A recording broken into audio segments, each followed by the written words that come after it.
Olá, turma! Tudo bem com vocês? Tudo certinho? Eu sou a professora Daniele de Ouro Mamed, estarei com vocês esse semestre na disciplina de Introdução à Metodologia da Pesquisa, tá certo?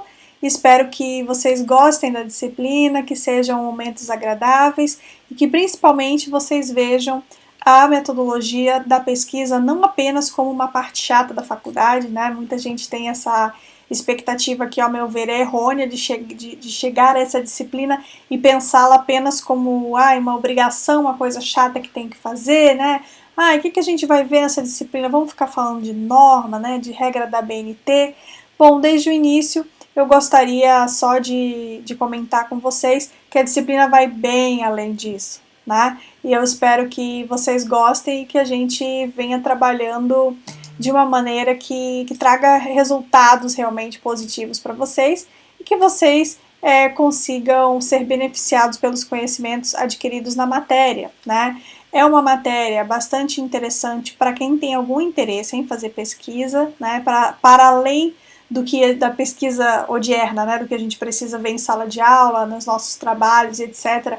Mas quem pensa em, por exemplo, engatar aí uma carreira acadêmica, né, fazer um mestrado, fazer um doutorado no futuro, fazer uma pós-graduação, né, ou mesmo participar de eventos científicos, escrever artigos científicos sobre algum tema da sua área que você julgue relevante, a gente tem então na disciplina de Introdução à Metodologia da Pesquisa uma ferramenta bastante importante para que a gente construa os conhecimentos necessários para chegar lá, tá certo? Então eu espero que com isso vocês se animem e pensem na disciplina, sobretudo como algo útil para a vida de vocês, né? Então eu costumo dizer, ainda que você não vá enveredar pela pesquisa, pela área acadêmica, a dominar as ferramentas de metodologia da pesquisa ajuda em qualquer atividade que você vai exercer no campo do direito, né? Então, por exemplo, se você vai ser um advogado, você precisa dominar as ferramentas de pesquisa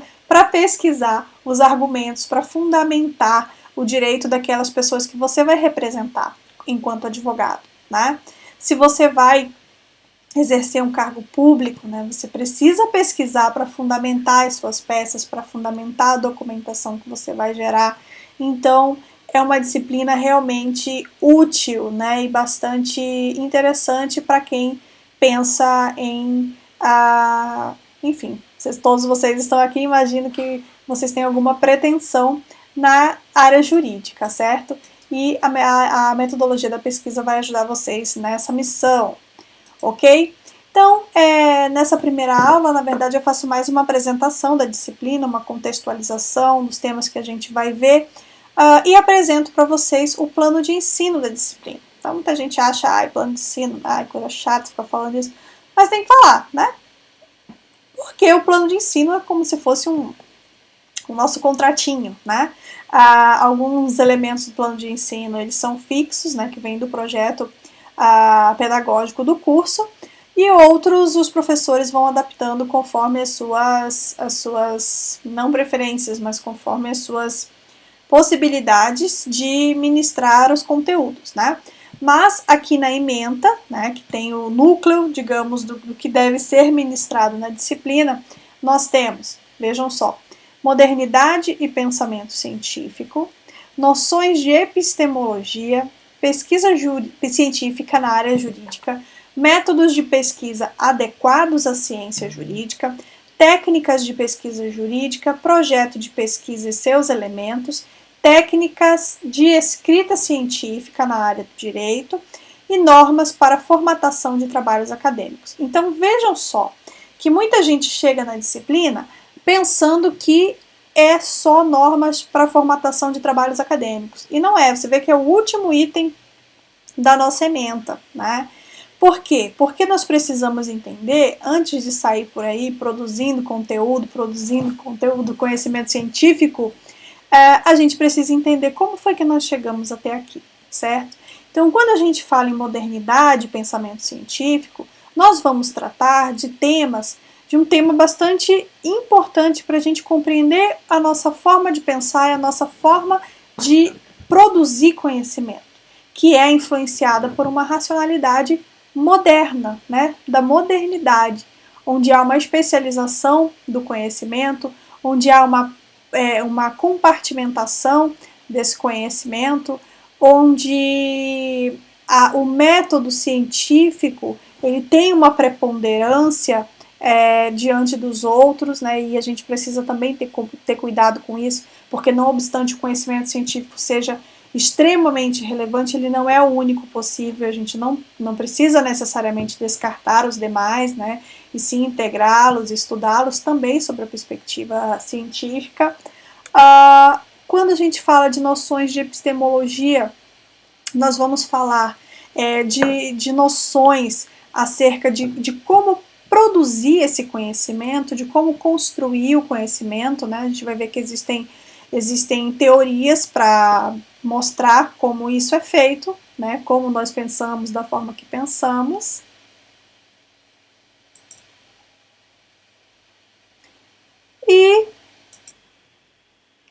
E também quais são os métodos científicos que nós podemos considerar mais adequados ao direito, né? Dentro da nossa área de conhecimento, existem métodos que vão ser mais adequados, né? Então, se a gente pensar nas ciências no sentido geral, você vai perceber que existem ciências construídas de forma diferente, né? Que precisam, por exemplo, de um laboratório, ciências duras, ciências naturais e ciências exatas, enquanto que nas ciências sociais nós temos outro tipo de metodologia. Então, fazer essa contextualização para que a gente entenda como que nós nos contextualizamos nesse sentido.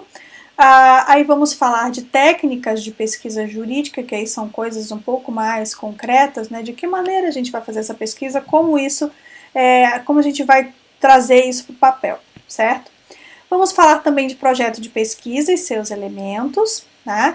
O projeto de pesquisa é como se fosse um plano guia, um plano mestre para você pautar a pesquisa que você vai fazer, né? Então, aquilo que você vai escrever, seja um TCC, um artigo científico, a dissertação de mestrado, tese de doutorado, normalmente a gente, né, trabalha em cima do projeto de pesquisa, que é aquele guia, aquela estruturação, né, inicial da sua pesquisa. Então, vamos explicar para vocês o que é projeto de pesquisa, quais são seus elementos, falar um pouquinho de técnicas de escrita científica, né? Então, alguns erros, algumas coisas que as pessoas cometem ao escrever cientificamente, que a gente deve evitar, tá? E depois de falar de tudo isso, aí sim a gente vai falar de normas para formatação de trabalhos acadêmicos, que também é um tema importante, porque não obstante seja muito chato, né? A gente não pode negar isso. Tem a sua importância, tá? Então, imaginem só se cada um escrevesse do jeito que quisesse, se não houvesse uma padronização, né? Então ia ficar uma coisa assim bem estranha. Então é melhor que a gente conheça as normas de padronização desde logo, e aí, portanto, a gente não tenha dificuldades ou problemas lá na frente para usar, né, essas normas todas.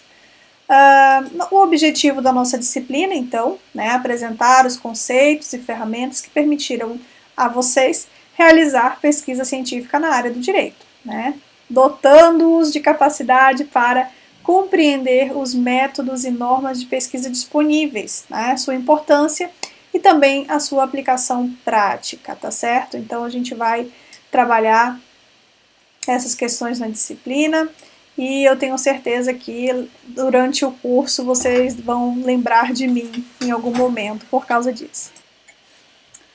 Bom, além do objetivo, né, é importante a gente compreender o que nós vamos estudar nessa disciplina, tá? Como eu falei para vocês, assim, quando a gente olha para a ementa, a gente consegue ter uma visão assim, mais um pouco, né, ampla do que vai rolar. Mas dentro dessa liberdade que a gente tem, cada professor tem, né, de trazer temas dentro da ementa, a gente precisa então construir o conteúdo programático, né, ou programa, que eu trouxe para vocês em 10 tópicos, ok? Então, o primeiro aqui seria a apresentação da disciplina, né, a compreensão da pesquisa científica no direito, A ciência e a modernidade, que vai ser a próxima aula, esse tema, para a gente trabalhar a ciência como um paradigma e a colonialidade do saber. Não se preocupe com esses termos estranhos que podem aparecer por aí, a gente vai falar sobre eles com maior aprofundamento na próxima aula, tá certo? Nas próximas aulas, nas aulas que virão. Então vamos falar da ciência como um paradigma, o que é um paradigma, né? Entender o que é um paradigma, entender o que é colonialidade do saber, né? É um tema também bastante interessante dentro dessa questão de construção do conhecimento. Aí nós vamos falar também de noções de epistemologia, né, definições de epistemologia, de métodos epistemológicos, compreender a transdisciplinaridade, multidisciplinaridade, interdisciplinaridade, pluridisciplinaridade, que são conceitos diferentes, tá? De interação entre as ciências, e isso é algo muito importante para a gente do direito, porque nós temos uma tendência horrível de achar que não precisamos conversar com as outras ciências, né? Luiz Alberto Vará chama isso de o senso comum teórico dos juristas, né? Que é aquela coisa de quando o jurista ele se coloca numa bolha e não conversa com outras áreas do saber nas suas atividades. Isso é terrível, porque a gente comete erros grotescos, tá? Inclusive, muita gente das outras ciências até tem meio que um preconceito com a gente, né, do direito, porque acham que a gente se encerra na norma e que não conversa com outras fontes de saber. E a gente precisa desfazer essa imagem ruim, né, gente? Vocês vão de concordar. Bom, também vamos falar aqui da definição e delimitação de temas de pesquisa, né? Primeiro compreender, claro, o que é pesquisa, como fazer uma pesquisa, para que serve uma pesquisa, e como a gente delimita e como a gente constrói os temas de pesquisa. Vamos falar de alguns elementos, tá? Todos esses elementos eles vão acabar aparecendo uma hora ou outra no projeto de pesquisa, mas aqui a gente pôs separado. A justificativa, né, dos trabalhos científicos, a definição de objetivos de uma pesquisa, tá? O objetivo geral, objetivos específicos, hipóteses e resultados, né? O que é uma hipótese numa pesquisa? O que é o resultado? Será que eu busco compreender um problema já pensando em qual é a solução, né? Tentando confirmar a minha hipótese? E aí vê no que vai dar, né? Apenas faz um trabalho ali, mas eu já sei, isso aqui vai dar e tal. Em tal discussão ou em tal resultado, né? Isso não é uma postura legal. A postura boa para a pesquisa, a postura do pesquisador é de estar aberto, né? De repente encontrar resultados diferentes daquilo que esperava, e tudo bem, né? Isso também faz parte da construção do conhecimento. Vamos falar também de métodos de pesquisa adequados à ciência jurídica, como eu falei para vocês. Então, dentro da ciência, do que é a ciência, nós temos vários métodos, várias metodologias, mas aqui nas ciências sociais aplicadas, como é o caso do direito, a gente tem métodos de pesquisa que são mais adequados para os nossos objetivos, tá? E daí, técnicas de escrita científica, né? Então a gente vai ver o que a gente precisa fazer para escrever bem cientificamente no direito. E aí, por fim, falar das regras de ABNT, né? Como fazer uma citação, como não fazer um plágio, né? Então tudo isso são coisas que vocês vão precisar também para a faculdade, né? Ao longo da faculdade. Porque eu já vi muitos alunos assim que cometeram erros terríveis. Por exemplo, né? Muito comum, gente, muito comum. Copiar trabalhos da internet e citar a fonte. Dizer, tirei do lugar X, mas a pessoa vai lá e copia inteiro. Isso pode? Uma vez aconteceu, eu corrigi trabalho de alunos assim, e aí a pessoa, não, professora, mas não é plágio porque eu citei a fonte. Eu falei, tá, mas você precisa citar as partes, né? Não copiar um trabalho inteiro, porque senão não faz sentido, né, o professor pedir para você fazer um trabalho, se você vai lá e copia inteiro. Então, são coisas que a gente precisa verificar, né? Então, assim, eu posso usar a ideia do autor? Pode, você pode explicar a ideia dos autores com as suas palavras, mas citando que a ideia é dele, né? Então, todas essas coisinhas, além de, claro, como fazer uma citação longa, uma citação curta, uma citação direta, uma citação indireta, de que tamanho tem que ser a fonte, de que tamanho tem que ser o parágrafo, qual o tamanho do recuo, essas coisas chatas todas a gente vai ter que falar, tá? Mas eu deixo elas mais pro final, porque os tópicos anteriores, eles são bem mais legais, né? E aí a gente chega lá no fim entendendo para que serve a pesquisa, né? E aí então a gente entra na parte chata, digamos assim, que é a parte então referente às regras da ABNT. Gente, procedimentos descritos no nosso plano de ensino, tá? Então, em primeiro lugar, eu coloco aí as aulas, né, que fornecem as instruções e os conhecimentos sobre os temas trabalhados. Essas aulas, elas são nesse formato, como eu estou fazendo aqui agora, a maioria delas vai ser gravada, né? É melhor, eu acho, para mim funciona bem, para vocês também, né? A gente teve uma boa avaliação dos alunos, fiquei bastante contente, que gostaram bastante desse método, dessa metodologia que eu adoto, que eu acredito que ela é um pouco mais produtiva, né? Então eu costumo gravar essas aulas, que são aulas mais curtas do que seria uma aula normal, né? Eu não faço uma aula gravada de 2 horas, mas em seguida passo algum tipo de estudo dirigido para vocês, sempre bem curto, né? Enxuto, relativo àquilo que foi dito durante cada aula, né? Então aí no final do vídeo vocês podem de repente ter algum texto para ler, um pequeno texto, tá? Eu nunca vou passar coisa assim muito comprida, porque eu sei que no mundo digital a gente se perde e a gente precisa ser objetivo nesse momento. Então eu passo textos curtos e logo em seguida um formulário, né? Ou então, se não tiver o texto, alguma pesquisa complementar, alguma coisa do tipo, certo? Então, primeiro, procedimento, aulas, né? Gravadas, fornecendo as instruções e conhecimento. Depois, pesquisa complementar, né? E resposta a formulários com questões específicas da matéria trabalhada. 3. Interação sobre a matéria via grupo do WhatsApp, quiz e outras ferramentas que a gente pode utilizar ao longo do semestre. Então, e aí depois disso também, eu peço a vocês que, por favor, participem ativamente, né? Comentem, mandem mensagem no grupo, façam as considerações de vocês, comentem no YouTube, comentem no Classroom ou no grupo, porque a sua dúvida pode ser a dúvida do colega. Né? Imaginem mesmo que vocês estão em sala de aula e só que não precisa nem levantar a mão, né? Simplesmente você vai lá e coloca a sua pergunta. Aqui só um lembrete nos procedimentos de que nós estamos observando a normativa da universidade no que se refere às medidas de proteção, né, em período pandêmico. Então as nossas aulas elas obedecem a essa normativa que estabelece atividades síncronas e atividades assíncronas, certo? Então eu deixo o vídeo. O vídeo sempre eu dou um prazo assim, na verdade, para cada atividade de 24 horas para que seja feito. Ou de 2 dias, acho que 2 dias. Porque eu entendo que muita gente às vezes acaba ficando bastante sobrecarregado de coisas, ou então tem compromisso na hora, e aí para que não perca, né, a aula por não poder assistir no horário que eu posto, tá bom? Mas vocês já podem, é melhor, né, no caso, é bem melhor que vocês se planejem para assistir os vídeos sempre no horário de aula normal. Por quê? Porque daí depois não vira uma bola de neve, vocês têm que fazer um monte de aula correndo.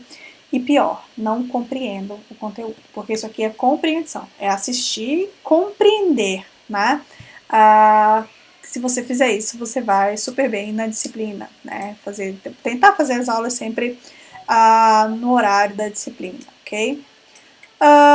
Nos nossos recursos, né? O ambiente virtual de aprendizagem que eu utilizo é o Google Classroom, tá? Eu gosto do Google Classroom, eu acho ele mais enxuto, eu acho ele mais intuitivo, mais fácil de trabalhar.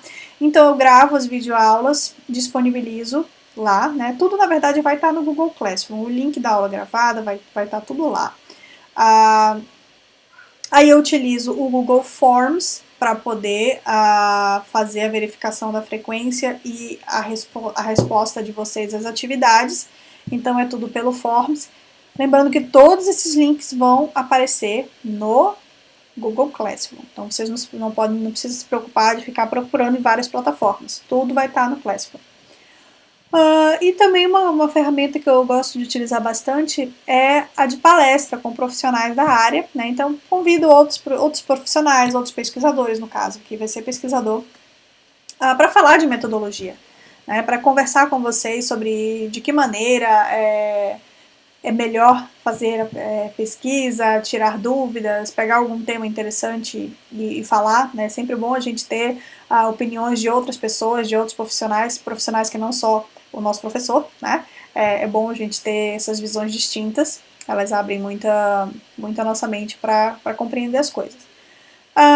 Essas palestras, quando eu faço, normalmente eu faço antes das provas, em cada a disciplina tem 2 provas, então antes da P1 e antes da P2, eu chamo um profissionalzinho para falar pra gente um pouco sobre os temas que a gente trabalhou, né? E assim vocês terem um outro contato com a matéria também. Isso é feito pelo YouTube, né? Então vocês entram no YouTube, assistem, participam do chat, colocam suas dúvidas lá no chat, e aí a gente, dentro da plataforma de transmissão que a gente usa, nós pegamos as dúvidas de vocês e colocamos na tela para o palestrante falar, né? Então a gente utiliza também as ferramentas de um outro projeto que a gente tem, que é um projeto de ensino, que se chama Projeto ASA, além da sala de aula, para quem não conhece, é o nosso projeto de ensino, e lá então, nós disponibilizamos essas palestras, que são sempre bastante interessantes. As avaliações eu faço sempre no Google Forms, tá certo? Então, sobre os recursos era isso. No que se refere à bibliografia, gente, isso aqui são os livros que constam do nosso plano de ensino. Então, a gente tem aqui Danilo Marcondes, Eduardo Bittar, né, José Carlos Kocher, mas meu queridinho é o Eduardo Bittar, tá bom? Então aqui aparentemente vocês têm esse livro online lá na minha biblioteca, quem quiser acessar pode acessar, mas de qualquer forma, sempre que eu pedir para vocês alguma leitura desse livro, eu vou procurar postar o scanner dele, tá? Mas assim, para vocês terem acesso ao livro inteiro, vocês entram lá no meu biblioteca que vocês vão encontrar, certo? Essa é a bibliografia básica. De bibliografia complementar, nós temos aqui mais... coloquei errado aqui, meu Deus. Tem o Euridice Mesaroba, né? Tem o Rodolfo Pamplona Filho, então vocês podem utilizar, na verdade, o material, o livro que vocês preferirem, tá? Eu só digo para vocês que se me perguntarem, professora, qual você recomenda? Eu gosto do Eduardo Bittar, certo? Avaliações, datas das nossas avaliações, já deixem as datas aí todas agendadas, tá? Para não ter problema, P1 dia 14 de maio, P2 dia 2 de julho e PS dia 9 de julho. Tudo certinho para que a gente faça as nossas avaliações. Então, desde já podem agendar, certo? Em caso de alguma dificuldade, né, algum aluno que tem um problema específico, eu costumo ser bastante flexível também nesse ponto. Olha, minha filha. Olha só que fofa, ela me trouxe a Sky, ó. Me trouxe a pelúcia dela para me ajudar. Ela disse que ela ia me ajudar no meu trabalho. Ok, gente. Então, passadas as datas das nossas avaliações, tá?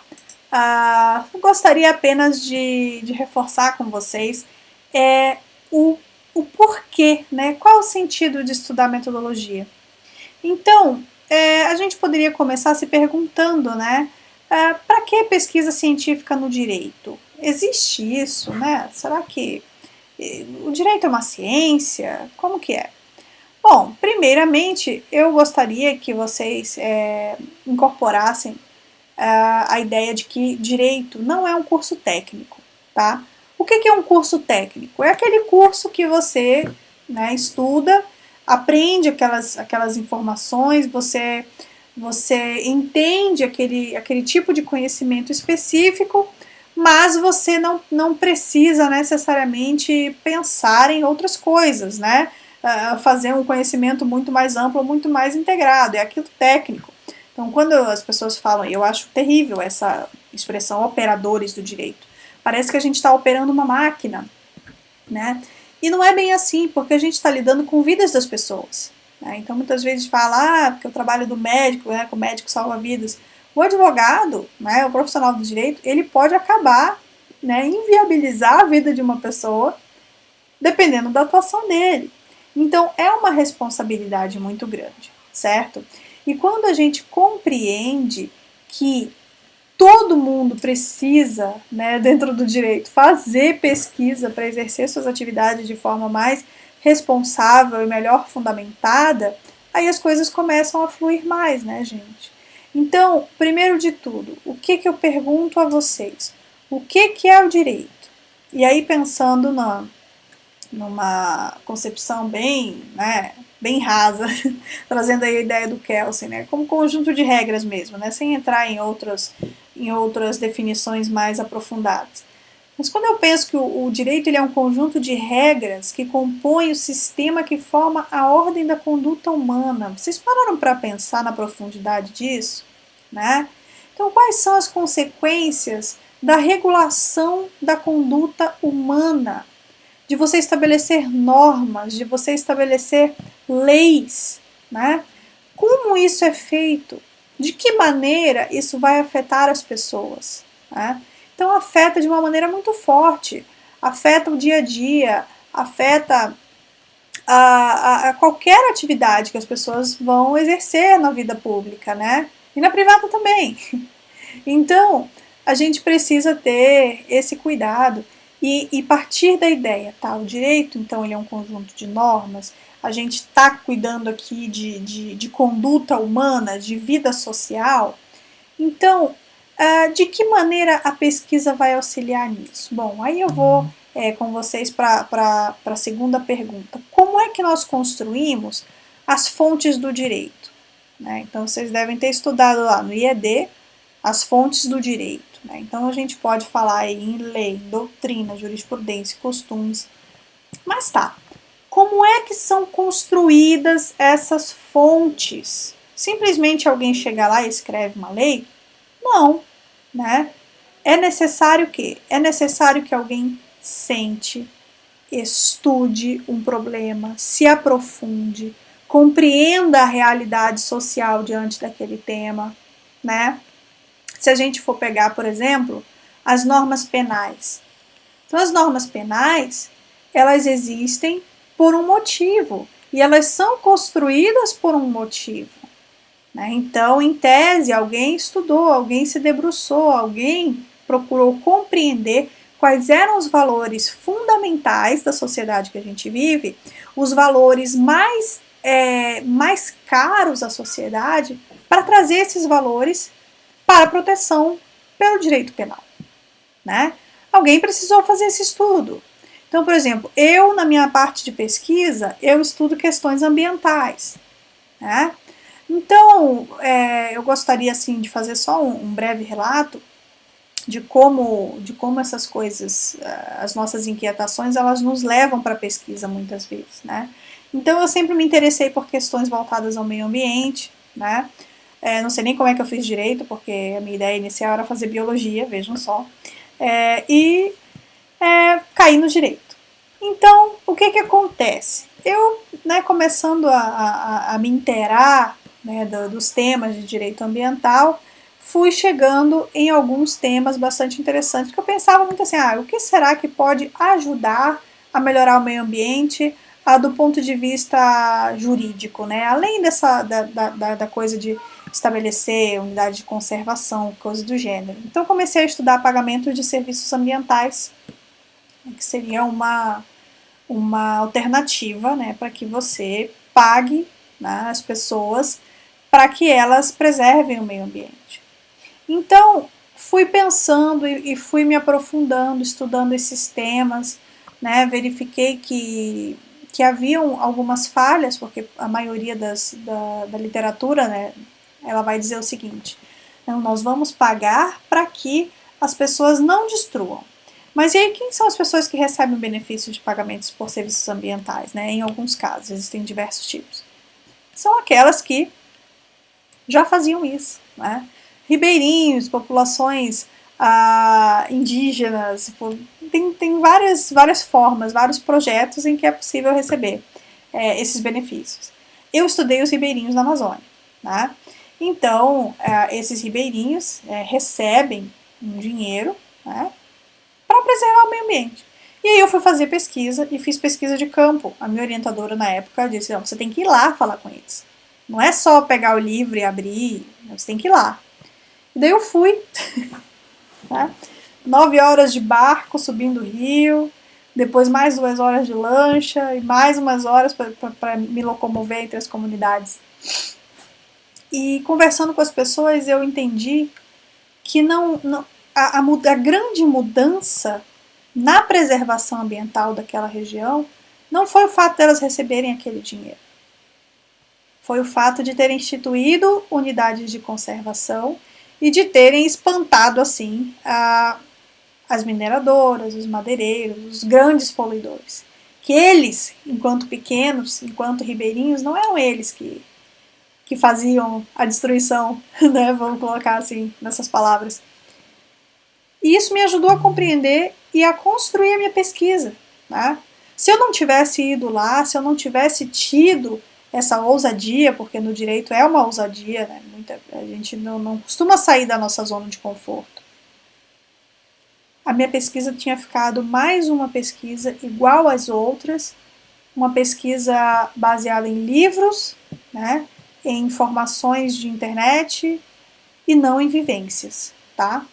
Então eu digo para vocês que ir e ter as vivências é muito importante para você constituir lei, para você escrever doutrina, que essa palavra é horrível também, né? Parece assim uma coisa dogmática. Para você constituir uma literatura, para você construir a jurisprudência, se você é um magistrado, né?